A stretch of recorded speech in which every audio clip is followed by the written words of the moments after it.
Declassified U.S. government documents and witness testimony from former or retired U.S. military personnel confirm beyond any doubt the reality of ongoing UFO incursions at nuclear weapons sites. When I say UFO, the witnesses have described these craft as disc-shaped or cylindrical-shaped or spherical. These objects are capable of both hovering and high-velocity flight, usually completely silently. Over the past 37 years, I have personally located and interviewed more than 120 of these former or retired military personnel, all of whom report UFO incidents at one or more of the following locations: nuclear missile sites, nuclear weapons storage areas, and nuclear weapons test sites in Nevada and the Pacific during the era of atomic atmospheric testing. I believe, these gentlemen believe, that this planet is being visited by beings from another world who, for whatever reason, have taken an interest in the nuclear arms race which began at the end of World War II. Regarding the missile shutdown incidents, my opinion, their opinion, is that whoever are aboard these craft are sending a signal to both Washington and Moscow, among others, that we are playing with fire, that the possession and threatened use of nuclear weapons potentially threatens the human race and the integrity of the planetary environment. Good afternoon. My name is Robert Salas. In 1967, I was a first lieutenant stationed at Malmstrom Air Force Base, Montana. I was a missile launch officer, and on March 24th, 1967, I was on duty at what we called Oscar Flight. It is a underground capsule hardened site, about 60 feet underground. We had security guards topside.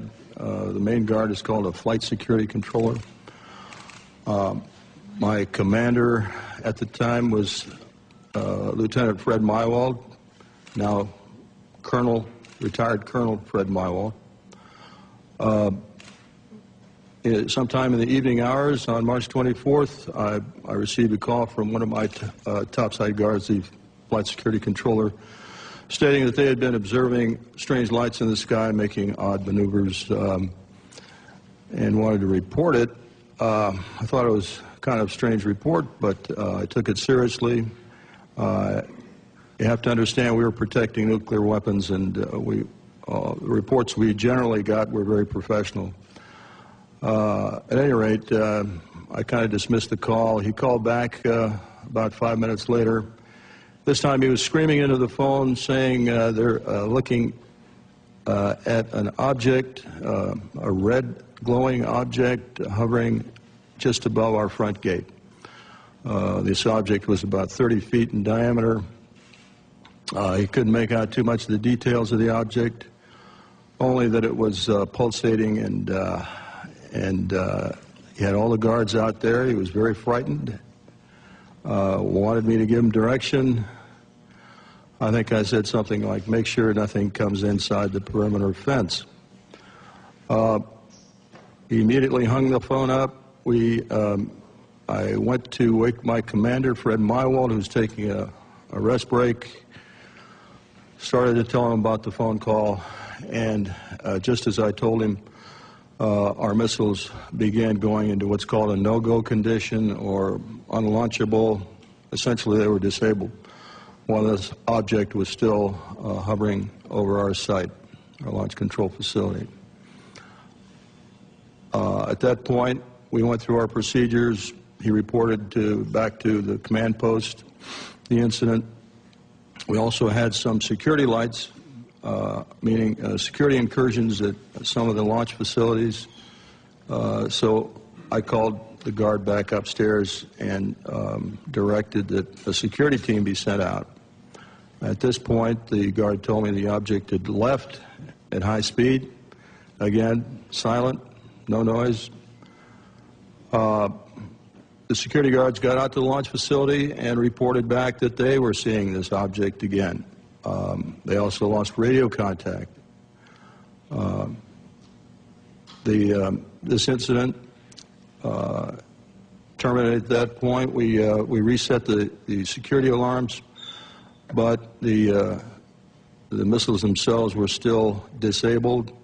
We had to call in for maintenance teams to come out and bring them back up on alert. The main indication we got from our equipment was this was guidance and control system failure. I want to emphasize that the security people upstairs had no control authority over. They had no equipment up there, no ability to affect any kind of system shutdown on our missiles. All the control systems were underground. We were relieved the next morning. I reported back to the command post, the base, Malmstrom, reported to our squadron commander. He was white as a sheet, didn't know how to explain the event. I asked him specifically if it could have been an Air Force exercise, and he assured me that it was not an Air Force exercise. There was also a member of the Air Force Office of Special Investigations in the room. He ordered us to not ever talk about this. I even signed a non-disclosure statement to that effect. This was, and I didn't talk about it until 1994. I was able to come across a little paragraph in a book called Above Top Secret by Timothy Good. And on page 301 of that book, there's a short paragraph about missiles being shut down while UFOs were overhead. At that point, with the help of Mr. James Klotz, my investigator, we requested the Air Force to send us documents about this shutdown, not mentioning the word UFO. We did get the Air Force to declassify what we'll call the Echo Flight incident. Let me back up a little bit. During the report to the command post, my commander, Fred Mywald, turned to me and said the same thing happened at another site. At the time, I thought he meant that evening, but it turns out the same thing had happened a week earlier at another site, and he was probably referring to the Echo Flight. At any rate, at that point, when we got the Echo Flight incident declassified, I felt I was able to come forward and start talking about it because I thought that's where I was. It wasn't until later I found out it was an Oscar flight, and I realized that not only our flight had gone down of 10 missiles, but the Echo Flight also went down about a week earlier on March 16th. We have extensive documentation on the Echo Flight incident that we received from the Air Force under Freedom of Information Act. We have the testimony of Walt Fiegel, who was the deputy missile crew commander at Echo Flight. I have a couple letters from the commander, Eric Carlson. Colonel Mywald gave me a telephone interview about this in 1996, and I've got that on tape, and he's given me permission to use that. So we've got audio recordings of some of these witnesses. We've got written statements. We've got documentation from the Air Force. All of this supporting what I just told you.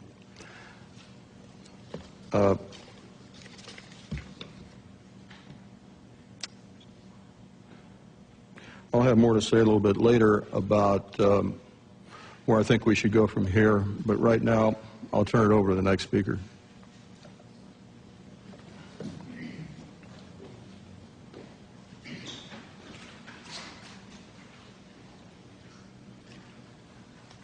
Good afternoon. My name is Dwayne Arneson.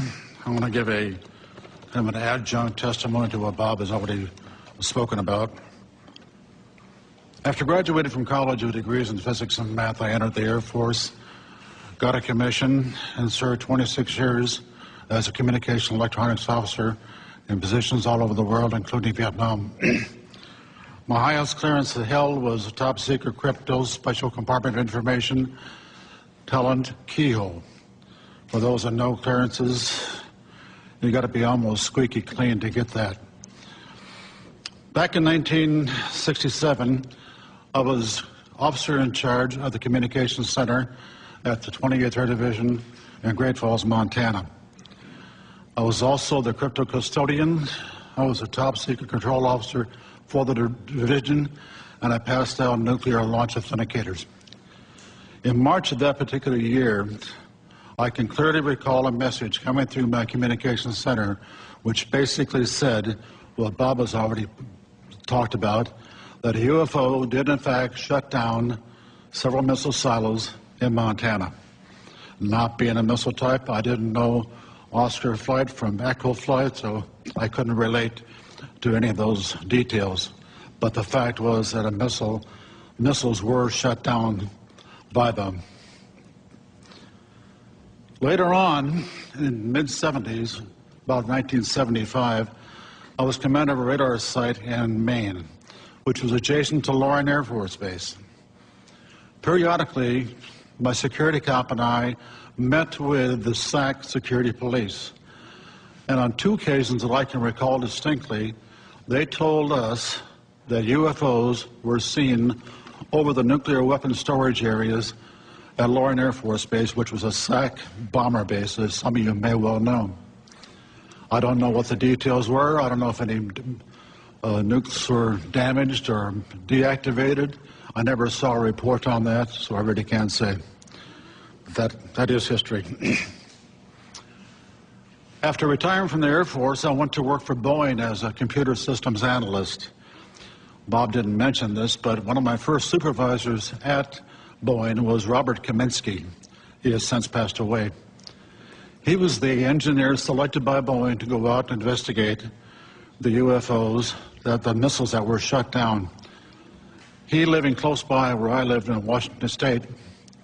We got together frequently on Saturday to discuss UFOs and other topics. And he says, Arnie, those things were perfectly clean, and they did not go down by themselves. He then went on to say that halfway through the investigation, the Air Force sent Boeing a message which said, stop the investigation and do not, repeat, do not send us a report. He told me that personally on 2 or 3 different occasions, and no hesitation at all. In conclusion, I've studied UFOs for over 60 years, believe it or not, and I am convinced that somebody out there is trying to send us a message. If I knew who they were, I probably would not be here. Thanks for your time.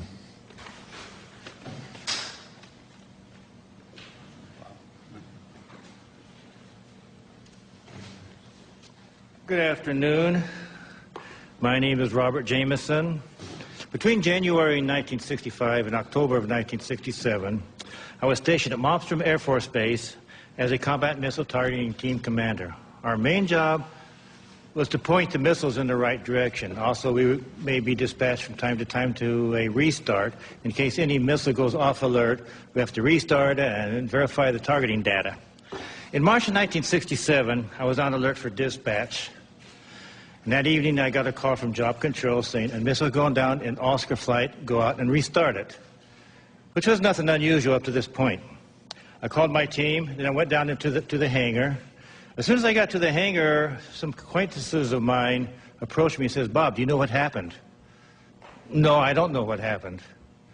And he says, well, a UFO was sighted over Lewistown, Montana, actually over Roy, Montana. Lewistown's the nearest town of any significance.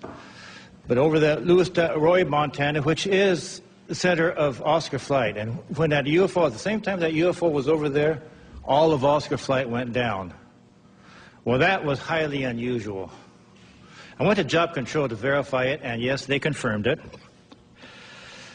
And I was looking at the status board they have, where they have a map of the whole wing.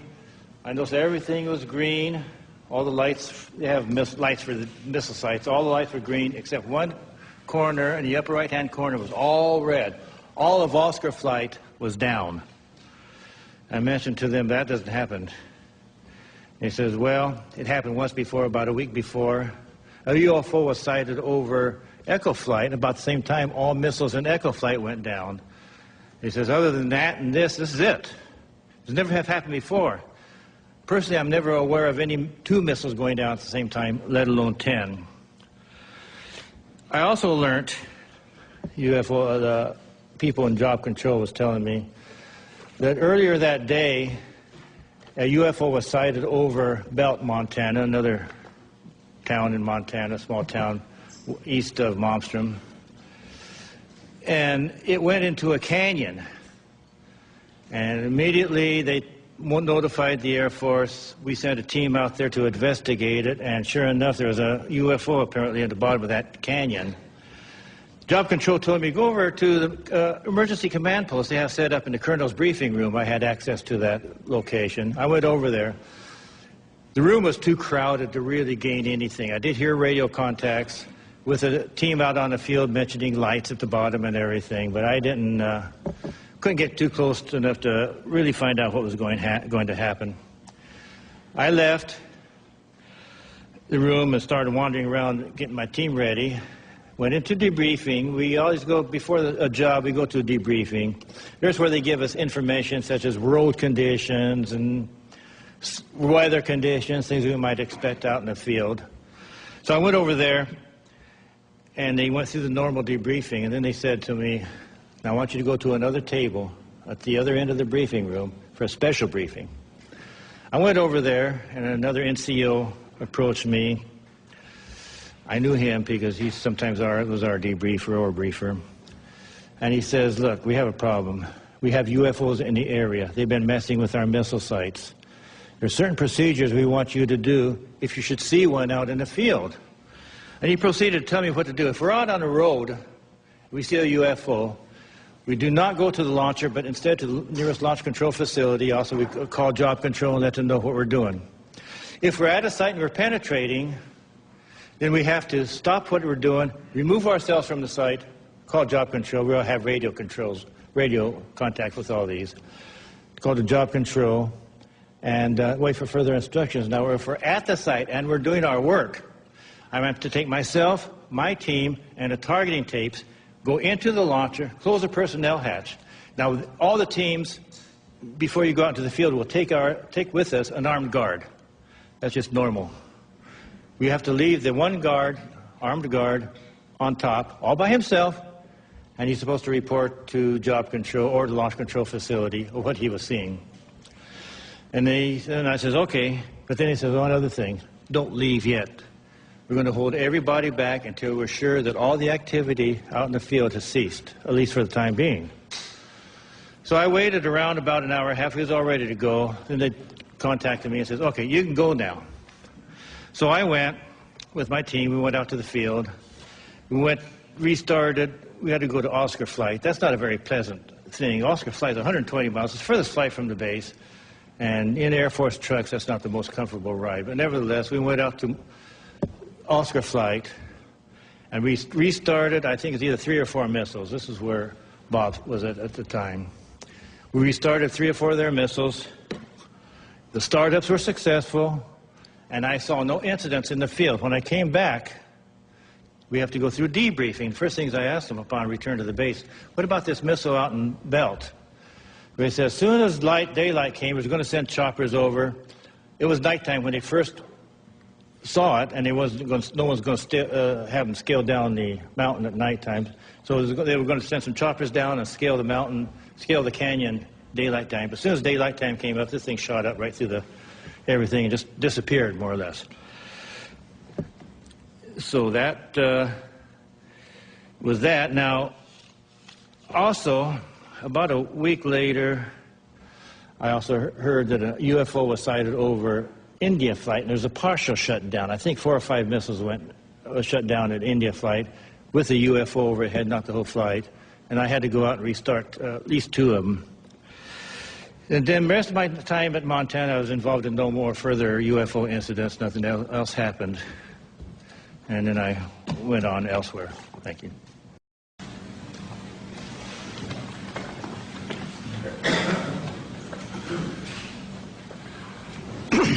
Good afternoon. My name is Charles I. Halt. I retired from the U.S. Air Force in 1991 as a colonel. During my military career, I was base commander of 2 large installations, and at the time of my retirement, I was in the Department of Defense Inspector General's office with total inspection oversight of all services and all service agencies. In 1980, I was reassigned from the Pentagon to RAF Bentwaters as a deputy base commander. At that time, Bentwaters was one of the largest tactical fighter wings in the world. We had the 2 base complex, Woodbridge and Bentwaters in England, and 4 FOLs in Germany, and 2 additional standby bases.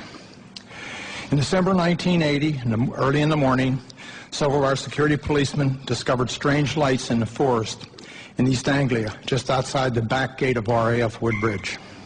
3 patrolmen, Sergeant Peniston, Airman Burrows, and Airman Cabanasac, actually were dispatched into the forest and approached a craft. They reported it being triangular, approximately 3 meters on a side, dark metallic in appearance with strange markings. They observed it for a period of time, and it very quickly and silently vanished at high speed. Initially, I was not aware of all the details. I was only told of strange lights, and I was sure there was a logical explanation. 2 nights later, at the family Christmas party, we were interrupted. The on-duty flight commander for the Security Police Squadron, Lieutenant Bruce England, came and approached the base commander and I. He was white as a sheet. He said, "It's back." We said, "What's back?" He said, "The UFO." Well, we still were, I should say, non-believers at that point. Since my boss had to do the presentations, I was tasked, unfortunately, to investigate. So I went home and changed clothes. I really expected to find a logical explanation.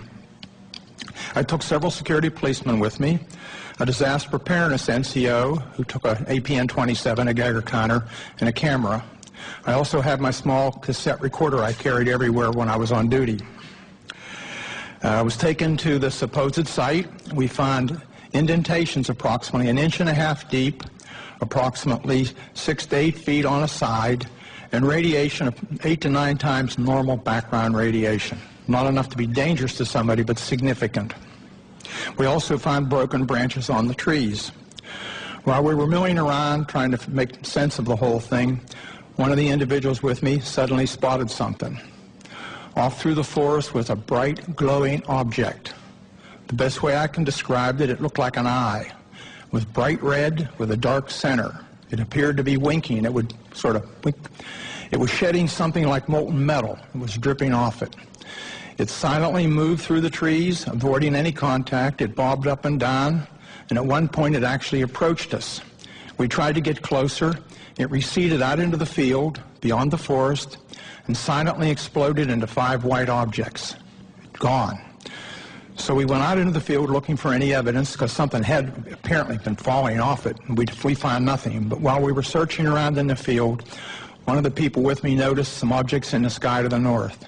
There were 3 or 4 objects in the north, brightly colored, changing from elliptical to round, and moving at very high speed and sharp angular movements as though they were doing a grid search.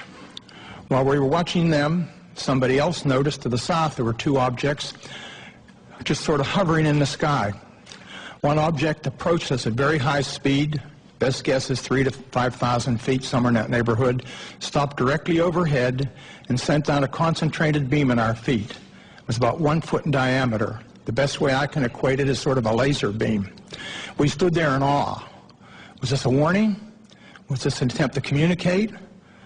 Was this a weapon or just a probe? Just as suddenly as it appeared, click, it disappeared. We stood there, really concerned. About that time, we noticed the other object to the south was sending down beams, about a mile, 1.5 miles away over Woodbridge Base. We had 3 different radios with us, the police radio, the security police radio, and I had the command net. All 3 radios were functional, and we were talking to control centers. They were constantly breaking up, and we had great difficulties communicating, but we were able to discern that on the police and security net that some of those beams were either falling into or near the weapons storage area, and there's a great deal of concern. It really bothered me at the time.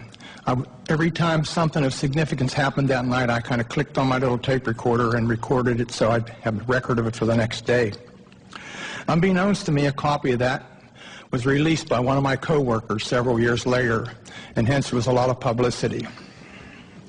My superiors at the time were informed what happened. I briefed my boss. I played the tape for him. He listened intently. He was aware of the incident because he was monitoring the night before on the radio. He and several others were. He took the tape to the 3rd Air Force staff meeting the following Wednesday. 3rd Air Force was the Air Force headquarters at that time in England. Played it for General Baisley, the commander and staff. They all sat silently.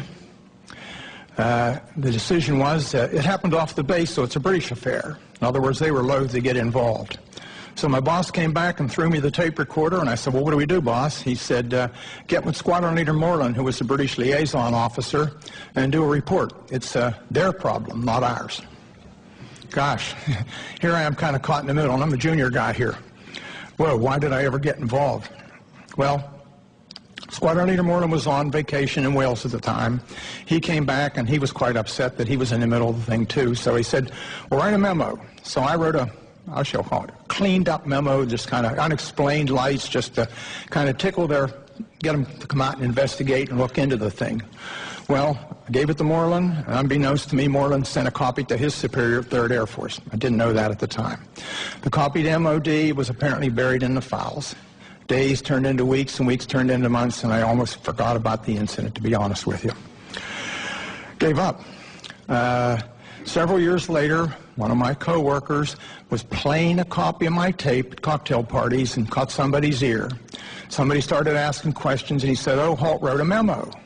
The next thing we know, there was a Freedom of Information request came into Bentwaters. Of course, there was no official copy. We didn't have word processors in those days. We used typing manifolds in the old typewriters. We were just transitioning. And the only copy was an onion skin that I had in my desk. So my boss went back and said there's no official record of it. Well, somebody else found out the 3rd Air Force had a copy. Well, Pete Bent, a good personal friend of mine, was the acting 3rd Air Force commander, called me and he said, hey, Chuck, I've got a copy of this memo. We're going to have to release it. I said, please, burn it. Your life and mine will never be the same. You and I don't need this. Well, need I say more? The tape came out, unbeknownst to me. The memo came out, and a lot of publicity. But the event certainly happened. Now, some things have happened since then. I was very innocent at the time and believed what I was told. I asked the OSI if they had an interest, and I was told, oh, no, not at all. Wrong. I found out later that the airmen were, how shall I say, pretty harshly interrogated that were involved. I have never been debriefed. I also found out later that the tower operator, both the tower operators at Bentwaters saw an object and picked it up on their Bright 2 radar and watched it. I found out that the tower operator in the weapons storage area actually saw something, as did a comm man who was working there and saw it go down into the forest near us. And also several other people around the base saw it. It's kind of interesting. What did we see? I have no idea what we saw that night. I do know it was under intelligent control, and in my personal opinion, it was either from another dimension or extraterrestrial.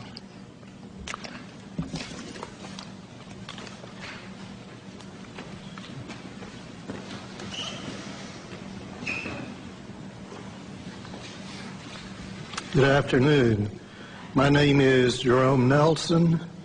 From 1962 to 1965, I was an Atlas F ICBM Deputy Missile Combat Crew Commander, assigned to the 579th Strategic Missile Squadron in Roswell, New Mexico.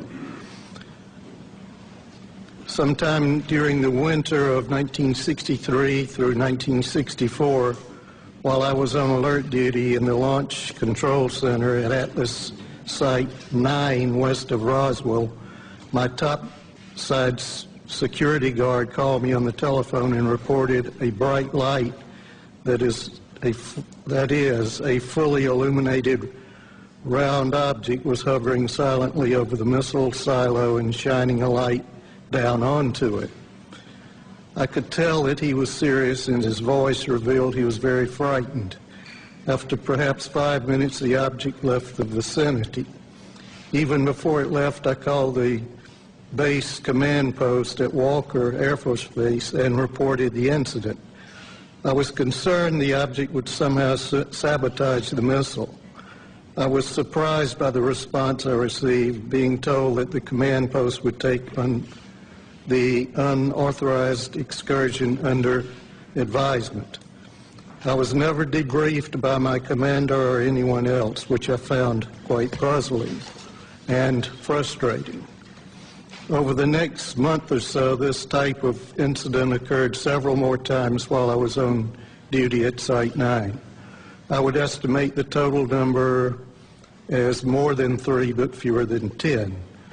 On each occasion, I would call the command post, but each time my report was met with the same apparent indifference. During each of these incidents I witnessed, the guard would call the Launch Control Center and report the UFO. Several guards were involved over time and were all obviously frightened by the object hovering over the site. Their voices were actually trembling. Because of my duties in the Launch Control Center, I could not go topside and look at the objects myself. Only decades later I learn that at least one missile facility technician, Bob Kaplan, had been ordered to report to the Office of Special Investigations on base and make a report about a similar incident he had witnessed at Site 9 during the period.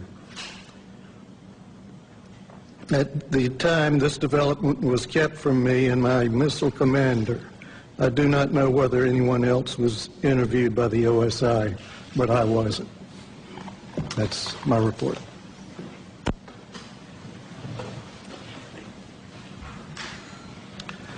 Well, good afternoon, ladies and gentlemen. My name is Patrick McDonough, and I'm here today to relate an experience that happened to me in September of 1966. It's 44 years ago.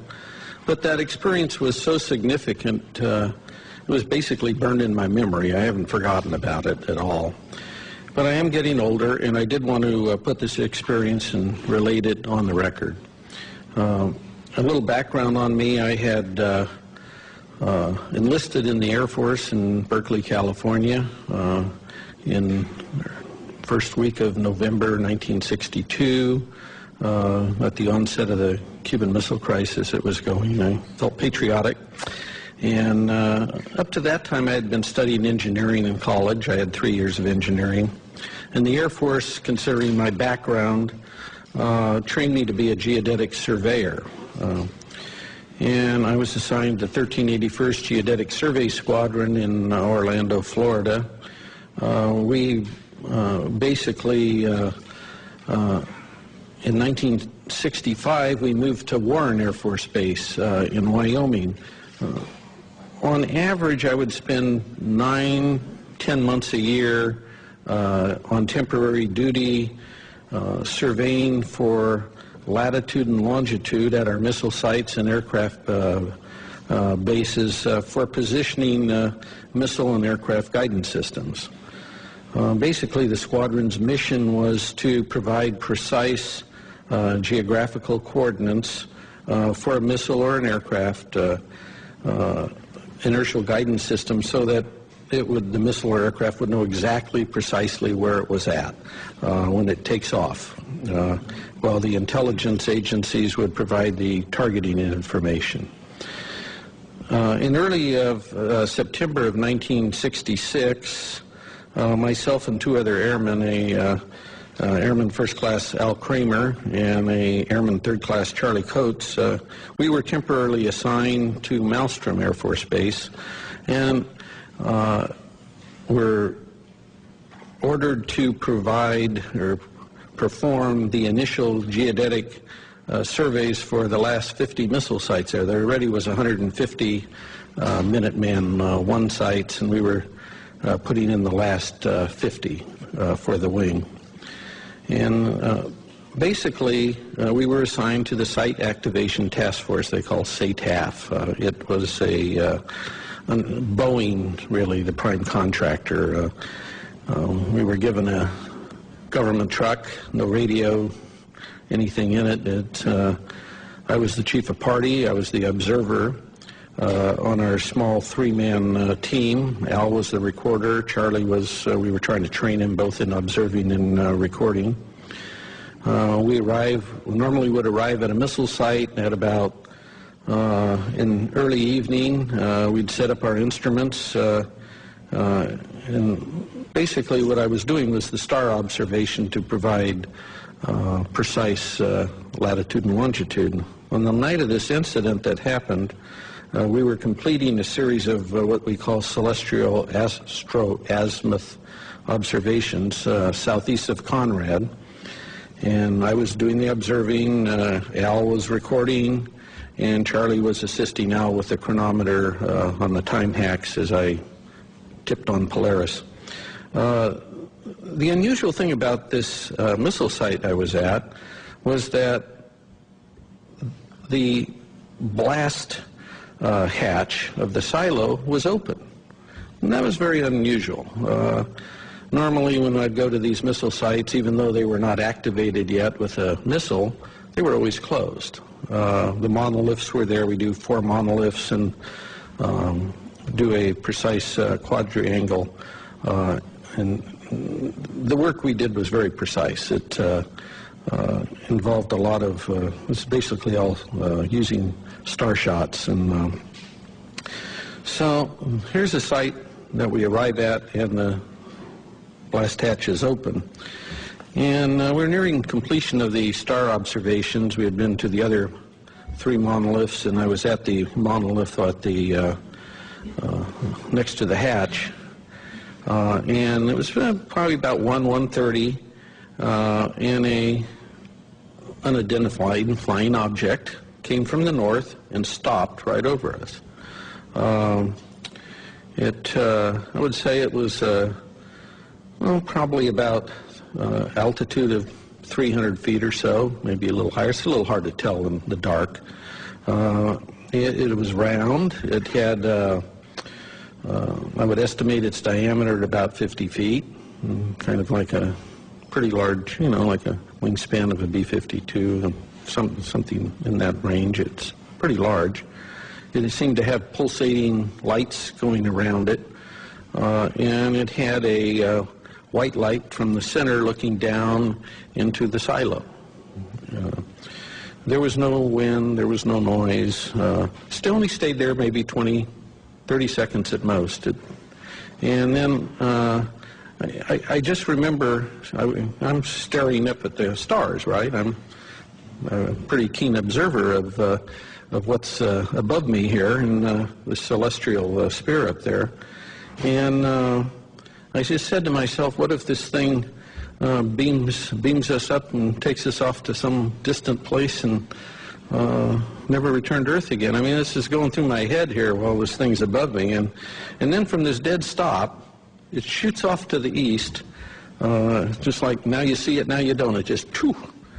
So after this UFO departs, I grabbed my instrument and jumped in the truck behind the steering wheel, and off we went. And we weren't about to be there if it came back. We didn't have guards with us because there was no missile. We didn't have a radio because we're not really in contact with the Air Force Base. I don't know any of this other stuff is even going on, to be honest with you. I mean, we're just kind of out there on our own doing these sites and mailing our material back. It was wasn't even aware there was a UFO problem per se. But as it turned out, the night's events weren't totally over with us at that point. As we sped away and on our way back to Conrad, and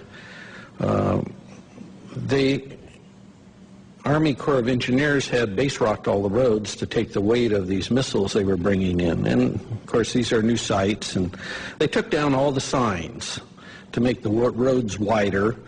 And I go over the hill and come down, the headlights come down, there's no road there, it teed, you know. And so I tried to make you either went to the right or left. I tried to go to the left towards Conrad, and the truck flipped over, and we ended up upside down. Fortunately, none of us were hurt. We walked probably about 2 hours to the nearby farmhouse, if you call that nearby, and called the Montana Highway Patrol, The farmer drove us back to the accident site, and it was interesting when the highway patrolman arrived, because we told him, how did this occur? He was asking us, and we told him that his dispatch had told him there had been over 20 reports to his office that night in reporting a UFO in the area. I wrote incident reports to the SATAF, Boeing, Montana's state regarding the accident. But, what was interesting was I never heard anything from the Air Force regarding the incident. And I never had to, there was no retribution or reimbursement required from me for rolling this truck. And this truck had 18 miles on it that afternoon. It was a new truck. Okay, so nothing. I heard nothing. So this part was good because I didn't really want to buy the truck. I went back to my headquarters at Warren Air Force Base, and about a month and a half later I was discharged. I did not mention wrecking this truck up in Montana on one of my TDYs. They didn't ask me, and I didn't mention it. I didn't want to buy it. But I must say now, in my 4 years that I had with this Geodetic Survey Squadron, I had worked on the latest missiles and aircraft in the U.S. Air Force inventory. And I worked everywhere on these guidance systems. And I never saw anything in the Air Force inventory that could perform like this UFO did. I don't know what it was, but we sure didn't have any. I never saw anything like it. And I'd like to thank all of you for being here today, and thank the National Press Club. Hopefully someday we'll know in the near future that the government will perhaps release any information they have on UFOs. Thank you very much.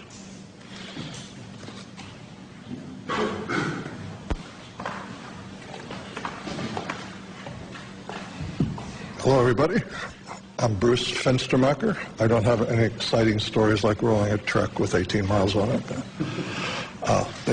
From 1974 to 1976, I was a combat crew commander and a captain in the Air Force, stationed at F.E. Warren Air Force Base at the 400th SMS and assigned to Romeo Flight. In the fall of 76, my deputy, who I'll call Sam because he's not given me permission to release his name, we were on alert, trying to stay awake. We were listening to the conversation between the flight security controller of the topside NCO and the strategic alert team, the security alert team, the SATs. Kind of that was one way to stay alert, because the SAC duty is moments of terror with hours of boredom. And suddenly we heard the FSC call the SAT team and say, stop the vehicle. Get out of the vehicle and look around. I didn't tell them where to look or anything. And Sam and I looked at each other, and then said, what do you see? And he said, oh, I don't see anything. I don't see anything. Holy bleep. I do see a white pulsating light in the sky. It's maybe 7 or 8 miles away. The FSC asked where it was. He said it's to the north. He said it's pretty close to where the launch control facility is. So my deputy and I did a double take. We called upstairs, and we said, what's going on? He said, you're not going to believe this, Captain, but right above us, there's a huge white thing, pulsating light above us, and I had to call them to make sure I wasn't seeing anything. Upon prodding, he told us it was shaped like a fat cigar. I think he said a pregnant cigar. White pulsating light. Between the pulsations, he saw red and blue lights. It was silent, because I prodded him saying, is it some sort of helicopter? He said, no, it's very silent. We're talking to him for several minutes, and he says it's starting to move away along our access road. So we hung up. My deputy and I are saying, what do? We got to report this. He calls down, the FSC calls down shortly and says it's over one of our launch facilities, the missile silos, and it was the closest one along the access road. So I ordered the SAT team to go to that site. And they called in through the FSC, so they had to go back for batteries. And they were a little slow getting out, so I was kind of ordering them, come on, get on, get going. And at the same time, we contacted SAC Command Post at FE Warren. And the NCO answered, and we told him the story, and he laughed and said, when it eats the SAT team, call me back. So the SAT team never got to that LF. It silently moved again to another launch facility. We called the SAT team 3 or 4 times. I'm sorry, we called Command Post 3 or 4 times. The last time, and we got the same nonchalant attitude. The last time I said, are you logging this? And they said no. So I said, give me the officer in charge. And he said, well, he's busy. I said, well, either give me the officer in charge or I'm going to wake up the base commander, the squadron commander, because there's something going on, something's messing with my LFs. They were mine for that period. So the officer came on, and I said, you need to log this or I'll wake everybody up. He said he would. He called us, his NCO, a different NCO called us back a few minutes later, took the log of what had happened in a timely sequence. So it went to another LF. The SAT team had to come back for gas. Then it said it had car trouble. It could only go 5 miles an hour. So long story short, after several, about an hour and a half, the flight security controller said he could see it over another launch facility still down the road. And then he said it suddenly and silently just went away up to a star size and then disappeared. So that was it. It was an exciting rest of the tour. The next day we were relieved by another crew to go back home. And I went upstairs, and the FSC is lying like in a chair in almost a fetal position. And I talked to him, and he was scared. He said, I can't sleep. I can't get that thing out of my mind. And I said, what the heck was with the SAT team? He said, both my deputy and I were prior service, so we got along well with the enlisted guys. So I said, if you promise not to tell anybody, they told me they were not going to go to any LF with that thing over it. No direct orders, no nothing, and in fact, they never left the launch control facility. We picked up the Quebec team on the way back, the Quebec crew, because Quebec was on the way to Romeo, and SAC liked to save a little gas, so we road share. And they told us that earlier that evening, they had the same sort of thing flying over several of their launch facilities. And I said, what happened? You reported it. And they said, are you crazy? We didn't report it. We're not going to report it. I said, well, I did. He said, well, if you tell them about us, we're going to say it never happened. So we went back home. I reported to my squadron commander. The next few, we always have departure meetings when you go out for alert. The next several departure meetings, we had an unusual visitor. We had an officer in a uniform telling us that you may have heard rumors about this. It didn't happen. It's top secret. And I wanted to stand up and say, which is it? Didn't it happen, or is it top secret? So that's my event. I think Mr. Salas could back.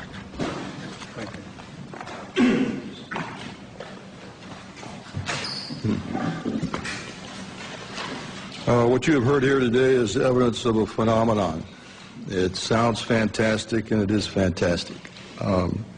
We presented this evidence in the public interest of open government. Our signatures on affidavits in the press kit that you have attest to the truth of our statements. Our evidence is now public domain. The real question is, what is the public going to do with it, this testimony? It has been a general practice of the media to scoff at these kinds of stories, make light of such testimony. We can only ask that you take the time to give some serious consideration not only to our statements, but to the statements of other witnesses out there who have similar incidents. There's also documentary evidence that helps support what we have said. We hope you will take the time to at least take a look at those, research this a little bit. And if you do, I think you'll come to the same conclusions that we have. That is that the UFO phenomenon is real, not imaginary. There's current excessive secrecy in our government surrounding this phenomenon.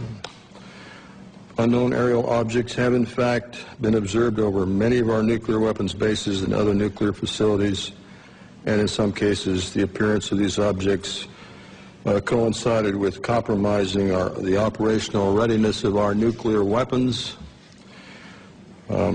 Although each of us might have different opinions about the meaning and intent of these incidents, I think we can all agree that the tampering with nuclear weapons is a national security concern.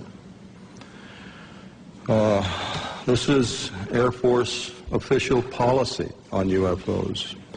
This is dated 2005, but I believe it is current policy. I'll just read one part of it. It says, no UFO reported, investigated, and evaluated by the Air Force was ever an indication of threat to our national security. That is clearly misleading. It is false based on our testimonies.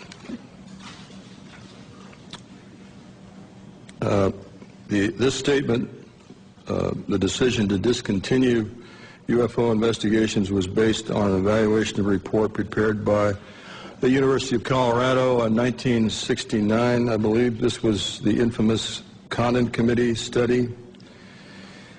There was substantial evidence to show that study was superficial and biased. In particular, the Echo and Oscar incidents I spoke about were never investigated by the Condon Committee, even though their principal investigator was well aware of these incidents. Obviously, the testimony given here today conflicts directly with that Air Force policy statement. We ask that our government answer to the public about the obvious discrepancy between our testimony and that of the current statement. Indeed, we demand an answer based on the foundation of our democracy that says, and I want to paraphrase Franklin Delano Roosevelt, President Roosevelt, the people should be strong enough and well enough informed to maintain the sovereign control over its government. Finally, I want to say, I think I speak for every one of us here, I have the utmost respect for all the men and women in the U.S. Air Force. I graduated from the Air Force Academy. I thoroughly enjoyed being a part of the Air Force, and I was honored to serve my country in that way. Our disagreement and challenge to the Air Force has nothing to do with the people of the Air Force. It has to do with official Air Force policy. And I think they are deliberately withholding the facts, not just in what you've heard here, but continuously since 1969.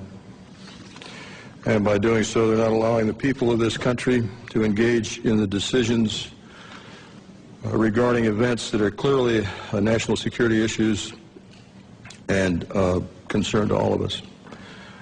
We're simply asking for the truth. Thank you for your attention. At this time, we're going to take questions. Mr. Hastings will take it from here. If you would go to the microphone over here and tell us what media you represent. Thank you. When you ask a question, I would ask first that you identify yourself and your organization, and then direct your question perhaps to a specific individual. That person will have to find his way to the mic, so there will be a bit of delay. Yes. Pat McCune, the Daily Trojan, University of Southern California. We just did a big event here, and LucasArts, Mr. George Lucas himself.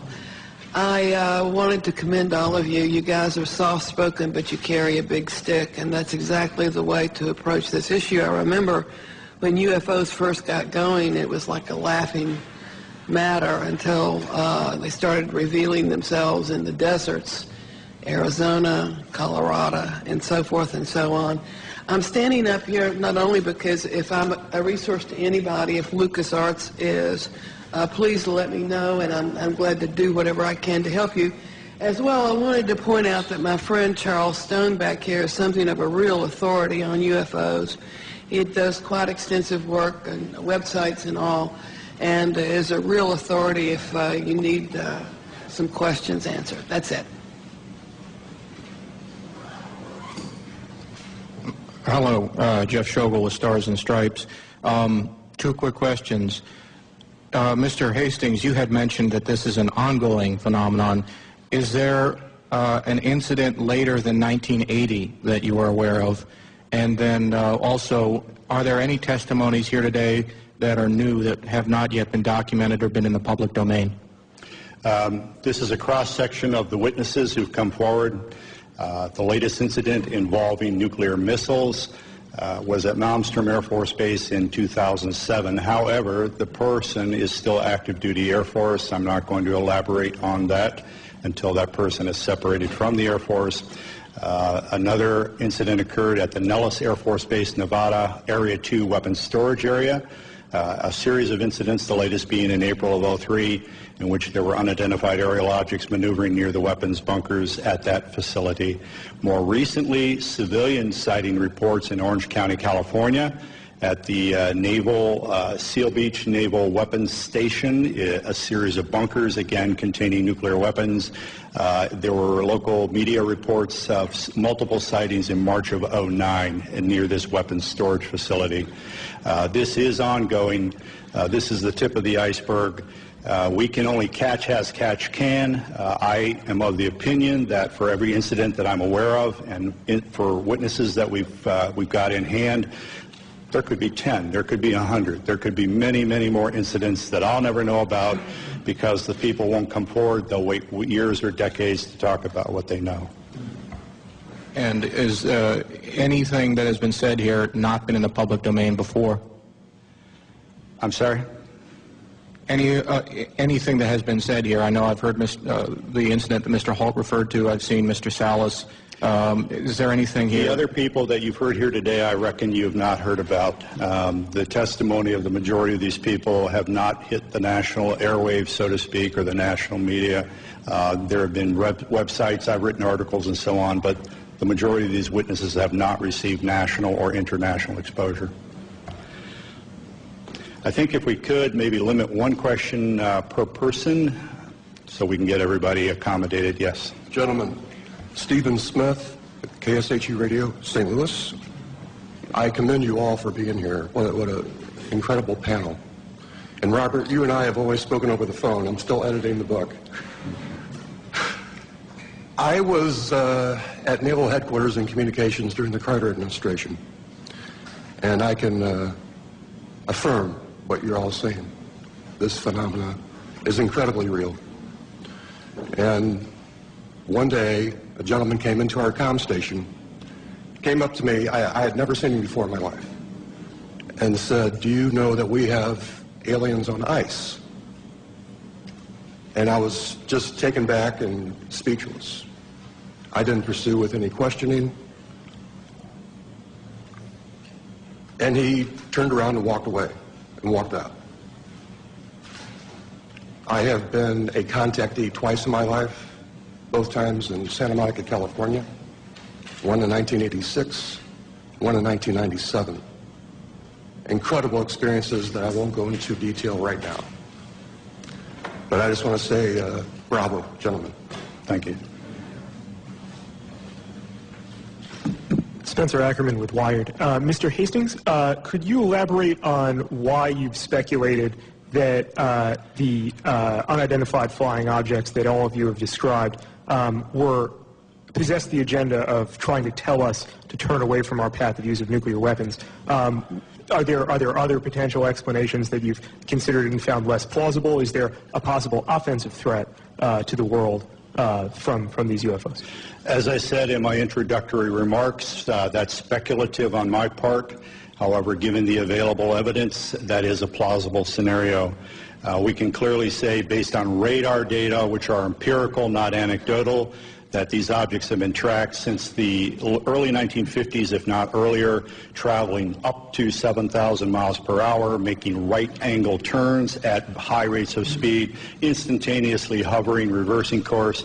If we or the Russians or any country on earth had those kinds of craft in the early 50s, why have we spent the last several decades developing fixed-wing aircraft of far inferior abilities? These are clearly, in my view, a technology from somewhere else piloted by beings from obviously another world or another dimension. Moreover, the fact that missiles have been tampered with here and in the former Soviet Union, and on one occasion in each country, about which I am aware, actually activated, I think we can rule out that these are the Americans attempting to start World War III or the Russians attempting to start World War III. Again, the technology involved is so superior, and we cannot conceive of a logical scenario whereby either of our countries would attempt to activate nuclear missiles for any reason under the sun. Now, our opinion is that whoever these beings are, they are indeed attempting to send a signal that we are playing with fire, that we are gambling with the human race's future. There are other possible scenarios. I have half-jokingly said from time to time, maybe they're planning to invade Earth and they don't want to inherit a radioactive environment when they do. Now, I don't believe that's what's going on by any means. I don't think humankind is in jeopardy from whoever they are and what their intentions are, except we will have our minds expanded. There will be a paradigm shift. Traditional institutions such as religions, governments, other social institutions may indeed be threatened by what is coming. That is just a logical consequence of what is about to occur. But if indeed this earth is being visited by other races, and if those races are, one or more races, are in fact repeatedly monitoring and sometimes tampering with our nuclear weapons, that secret, in our view, should not be kept from the citizens of this planet any longer. But you don't think there's an offensive element to their contact? I don't think there's any potential hostility, except, again, to closed-minded people. Sure. This is to the question of hostility. What you've heard up here, and especially in my case, they could have done a lot more damage, in permanent damage to our weapon systems, and they didn't. All of these weapons, in my case, were brought back up on alert.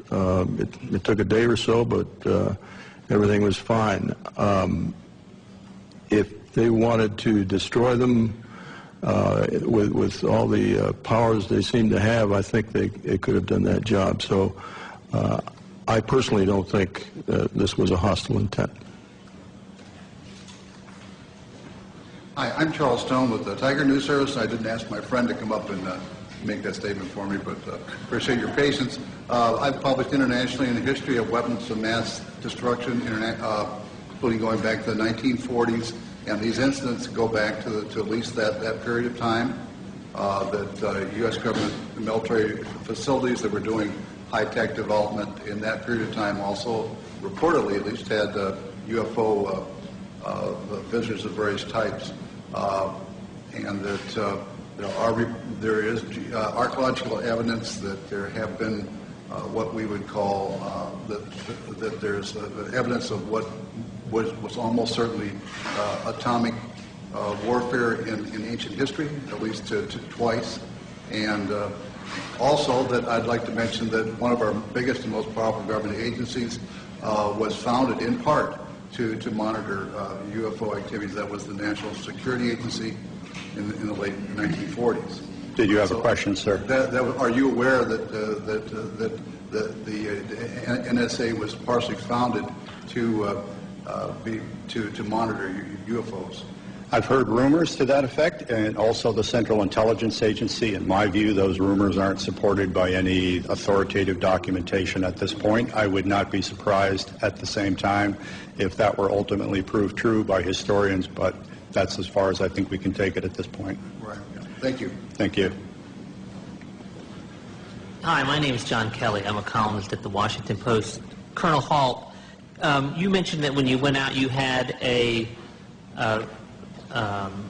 cassette recorder, a Geiger counter. You said a camera? Camera, 35 millimeter camera. First of all, did you take any photographs? And second, how does a cassette tape made by you, presumably for official purposes, end up at a cocktail party entertaining guests? Okay, two questions. Let me answer the first one. The disaster preparedness individual I took along, Tech Sergeant Monroe Nevels, also worked for the base newspaper part-time. He was a professional photographer on the side, had a degree in photography, had his own darkroom. In fact, when he left the base, we had serious problems because he painted one of his rooms with flat black paint. We had to redo the paint about 4 or 5 times. He took numerous pictures of the indentations, pictures of the broken branches. He tried to take pictures of the objects in the sky. He took the film back home, and it all came out fogged. Unfortunately. Now, he did it in his own darkroom. I used to have a darkroom and dabble in photography, too. He could have done it himself. It could have been a radiation, which I have doubts about, or something could have happened that we don't know about. But anyhow, the film all came out fogged. Sergeant Pennison had a camera.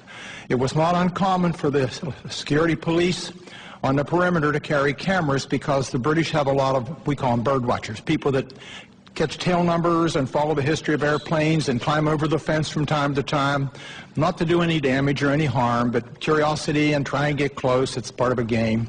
So we would, if they did that, we would photograph them inside the fence and turn them over to the British police. Sergeant Pennison took his film to the photo lab and turned it in, and they told him it disappeared. I can't answer that. The other question, what was the other question you asked about the... So did you personally have a camera that were taking pictures? I did not. I had the microcassette recorder. We, keep in mind, we were just in the process of transitioning to word processors in those days, still using the typewriter. Our secretaries were very resistant to getting involved in modern technology. And so what I would do, I carried one in my pocket, a little linear, and we had the big linear machine in the office. And when I went around the base, I'd note, you know, the fence is damaged here, this needs to be painted, whatever was going on. And I'd come back and give her the tape, and she'd type it up for the staff meeting the following week. So I just thought, well, I'll take the tape recorder along because I don't want to take notes. It's cold and windy, dark. So I took my tape recorder along. It was a little microcassette one, those little tiny ones. I still have it, by the way. I came back, and after the tape was played at 3rd Air Force, and I played it for Squadron Leader Moreland and several other people, Ted Conrad, my boss, said, say, make me a copy. So I made him a copy. He put it in the desk drawer, in his desk drawer. He moved on and was replaced. And the gentleman that replaced him thought it was hilarious to play the tape. I didn't know this at the time at cocktail parties. So he was playing a copy. A copy of that copy somehow or other got to a gentleman by the name of Harry Harris, a British barrister or a lawyer. Harry was an amateur ufologist. He and a guy by the name of Mike Sachs. I traced this down years later. And a couple of ladies named Brenda Butler, Dot Street, and Jenny Randalls, who were writing a book at that time, all got involved, and my tape got out into the public domain, a copy of my tape. What's on the internet now is probably a 5th, 6th, or 7th generation, but it's out there. So does that answer your question? Thank you.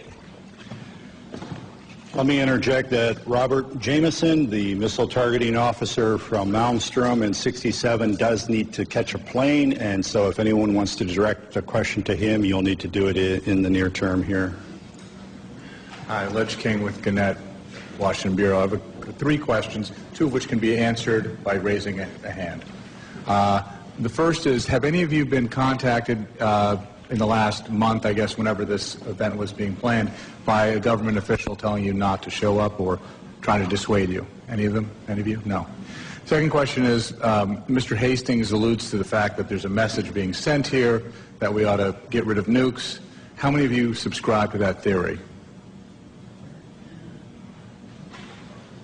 The theory that you support getting rid of nukes, first of all. I don't think he said that.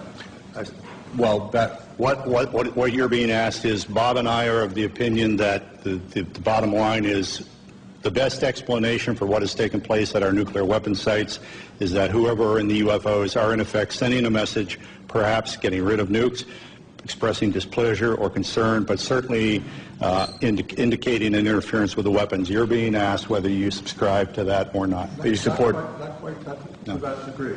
I think they're modernists. I'm sure we built those things up. Do all of you support getting rid of nuclear weapons? Show of hands. One. Okay. Can I just add? Sure. with regard to the reason I came to the conclusion that this was a message was simply, again, they could have done a lot more destruction, I think, to our weapon systems, and they didn't. It was simply shining a light on our nuclear weapons, and literally shining a light on nuclear facilities. This has happened all over the world. I can point to other instances where UFOs came over, shone a beam down on the weapons storage area where nukes were stored.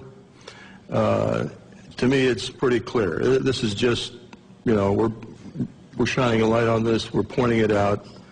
What are you people doing with nuclear weapons? And my final question, which does require somebody to speak, is, you know, you've talked about how society and the mainstream media sort of are very dismissive of all this.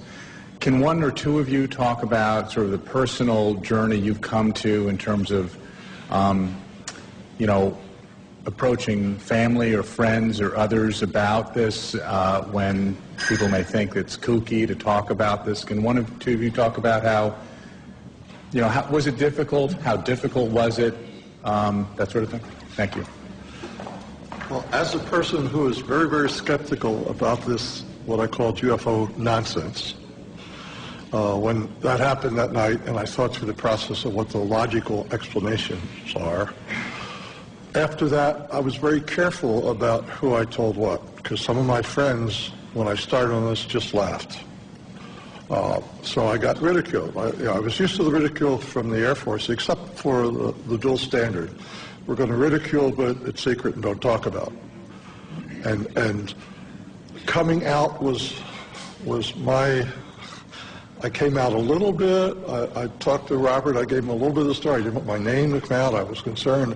I don't want to be considered a kook. I don't want to, you know, because I consider, not so many anymore, but I consider some of the extremists a bit kooky. But I think it's more important that we come out and tell our story rationally and see that we aren't kooks, and this is what happened, and make your own judgment. But one of my concerns is that you all think I'm a kook, and I'm old enough that I don't really care that much because it happened. So is that okay? How old are you? 68. Going on 95. I would briefly add to that I made a decision decades ago that no matter who laughed at me or threw things at me, I would speak what I knew to be the facts. The world is filled with self-appointed UFO experts, persons who have all the answers, even though they've studied none of the facts. The scientific community is chock full of those folks. Journalism, frankly, is chock full of those folks. We're presenting credible witnesses for open minds, people who have an objective sense of their duty to inform the American public about the reality of the situation. We're providing you not only these witnesses, but many other witnesses who can testify as to the reality of all of this, and you may draw your own conclusions. I'm Lisa Pham from Epoch Times newspaper. My question is towards Mr. Arneson. You mentioned someone over there trying to send us a message. I wonder what kind of a message. Do those aliens consider our Earth people have a threat to them, or they just try to defend, or they try to come here to occupy, take over Earth? What kind of a message do you think? If I knew that answer, I wouldn't be here. I really don't know. But they're trying to tell us something without a question, whether it's don't go much further, get rid of the things. I don't have any idea. Are they from the extraterrestrial? Who knows? Are they from other dimensions? Who knows? Are they from underneath the Earth? Who knows? Your guess is as good as mine, and I can't answer that question. Anything else? The government are trying to conceal this information, the fact actually, for all those years. Do you think this will do good for the society's stability, or is a kind of prevent for some advance or further research? for our society? That's a big one. We have been lied to for so many decades about the truth of the matter, and I think we need to have more openness in society as far as what these things are.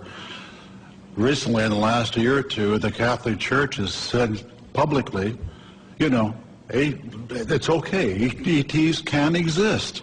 They're our brothers, and they are theologically saying it's okay to believe in extraterrestrials. And if the Catholic Church says it, it's got to have a big stick, I would think, as far as the Western world is concerned anyhow. Do you think right now it's a time for human beings to admit there are other spiritual beings in the universe besides the human race? Oh yeah. I think that's the thing is, people are so wrapped up nowadays in their own world. They're worried about jobs. They're worried about mortgages. They could care less about UFOs and ETs and paranormal events and whatnot. That isn't even on their radar scope. Unfortunately, that's... I understand that. I haven't spoken to college students that much myself, but I understand that that is a fact. Yeah. And that's healthy. I think that's goodness. Oh, yeah. I just wonder what's in the archives in the Vatican as far as UFOs and things like that are concerned. If that could be released, wow, I bet it would blow the socks off a lot of people. That'd be interesting. Okay. You asked what would the potential changes be for society, would this be good? Let me briefly summarize and say, in 1975, a former CIA official, Victor Marchetti, wrote a best-selling book called The CIA and Cult of Intelligence. The CIA took him to the Supreme Court to attempt block publication of that book. Ultimately, a redacted version of it was released. It was the first book in American history to be censored by the U.S. government. The same Victor Marchetti, in 1979, wrote an article for Second Look magazine.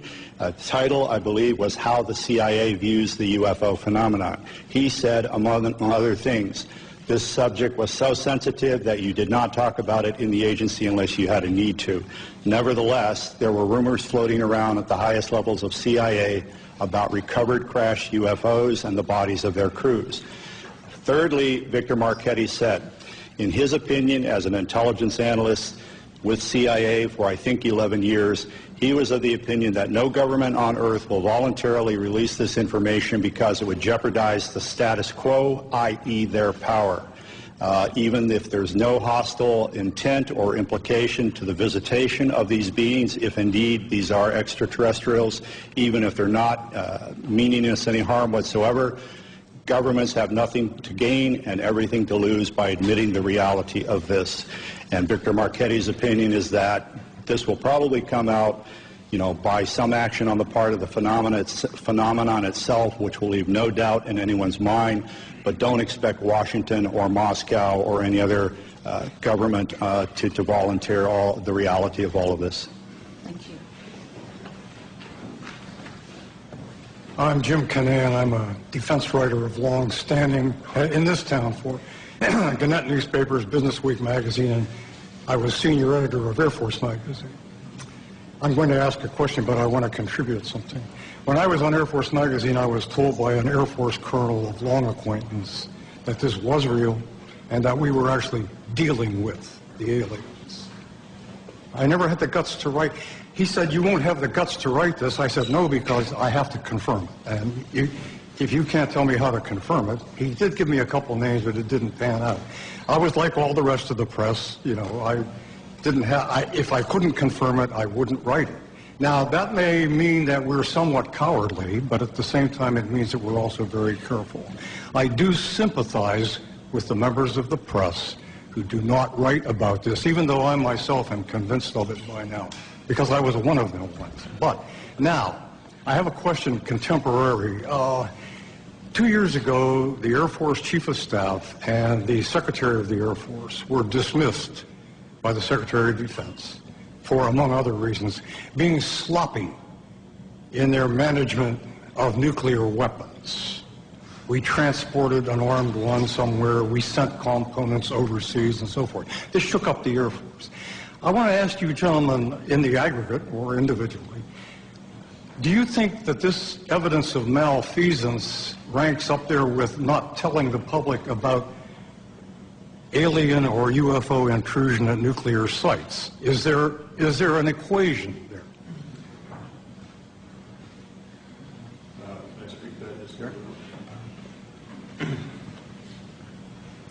I don't know about ranking, but it points out the dangers of nuclear weapons. The fact that these accidents have occurred, serious accidents with nuclear weapons, and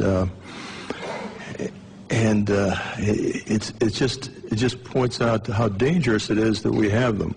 I don't know how to compare that with the cover-up. I'd have done an analysis of the cover-up, and I'd be glad to give it to any of you guys that are interested. But I think it's related in the fact that the cover-up of the fact that UFOs did intercede with our nuclear weapons is extremely important. May I add something? This Air Force colonel who talked to me about all this, he did so in result to my questioning about it after a Japan Airlines freighter over Alaska was trailed by a UFO in 1987.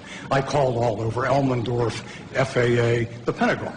And then I was approached by this colonel whom I had known who said, I understand you are interested in UFOs. And I said, yeah, you know. Well, I have something to tell you. And since he had known me a long time, that's why he got into this. It had no great enterprise on my part, and I still don't know what to believe. But would you comment on... He also said, though, that we have a lot of misconceptions about what they are here for. He said they basically don't give a damn. They don't care what we do. They're here for their own purposes. And that any notion that they should land and say, take us to your leader, boggles the imagination because they don't care about that kind of thing. And I said, well, do you have any idea why they are here? He said, no. And he didn't think anybody else in the Air Force or anywhere else did either. How does that... Let me interject. Regarding the November 87 radar tracking incident that you alluded to, right, and in recent years, you may know that the number 5 guy in the echelon at FAA, John Callahan, right, has gone public and said that shortly after that happened, CIA agent, 2 agents, I believe, and some other government types convened a meeting at FAA headquarters and said we want all the radar tapes, all the voice tapes, and this never happened. I wasn't here. John Callahan said, how come we can't tell the people about this? According to this FAA administrator, the CIA agent said the people would panic, the public would panic. John Callahan, to his immense credit, kept some of the data down in his office. The CIA agent said, give me all of this. He gave him everything that was on the table, didn't tell him about what was downstairs. And when he left the agency, John Callahan released that to the public. So CIA is still quite involved in all of this. Leslie Kane's great book includes that again. I think regarding... well, to follow up on the other part of your question about, what are they up to, why are they here, and so on, no one knows. Maybe the people at the CIA and the Pentagon and the Kremlin don't even know. However, these very simplistic scenarios of if they're real and they're here, why don't they land on the White House lawn? Well, if they're anthropologists and this is a classroom experiment, you don't interject yourself into the experiment, you observe. Or an alternate scenario, if this backwards planet is on the verge of a nuclear holocaust, maybe on a limited basis you intervene in a way that the Pentagon knows what's going on, the Kremlin knows what's going on, except for troublemakers like us, the public at large in neither country does not know what's going on. So in effect, you send a signal, in my opinion, to governments about nuclear weapons without alarming the general populace. The late Dr. J. Allen Hynek, who was a UFO skeptic, he worked for Project Blue Book for so many years, he eventually believed, I've been wrong, science has been wrong, these are real, and we should check into it. When asked why, the aliens, if that's who they are, do not visit us. He said, you know, a zoo is a nice place to visit, but you don't communicate with the lizards. So, you know, there's any number of plausible scenarios to explain why we have not had open contact. I am of the opinion that whoever they are have enough sense to know that if they interject themselves into our reality in one fell swoop, there could be very dire repercussions. Whereas, on the other hand, if they engage in an on-again, off-again cat and mouse behavior, that allows a slow psychological conditioning of humankind to the reality and the presence of themselves. Then when open contact, if that indeed is in the cards, occurs, there will be far less trauma. Thank you. I wasn't meaning to contest your point of view, by the way, merely pointing out what I had heard. It's all right. Michael Rank from Lancaster County. Al and I came down this afternoon, and we were talking about the fact that we are now able to combine human and non-human genetic materials by our medical sciences. And I don't know whether any of you have had a chance to read Professor Jacobs' book, The Threat. He's a tenured professor at Temple University, and he has been doing regression therapy with abductees for years, and he has quite a body of knowledge there. One of my reasons for asking this is, being an old district attorney, the definition of murder is the unlawful killing of another human being, but nowhere does it say, does it have to be 100% human? Can it be 1% human? I'm waiting for somebody to play that card. I'm out of the business now, but that might be fun. The other issue is the toadies in government who are following their orders to lose the files in Freedom of Information Acts, I think might take a totally different view as to their attempt to preserve their jobs if they realize that there might be an argument made that there's a First Amendment violation by suppressing the truth about these things that have been found and seen and so forth. The suppression works to favor certain religions versus other religions. Thank you. Anyone else? Thank you for coming. Again, all of us will be available for one-on-one interviews for some period of time. Thank you.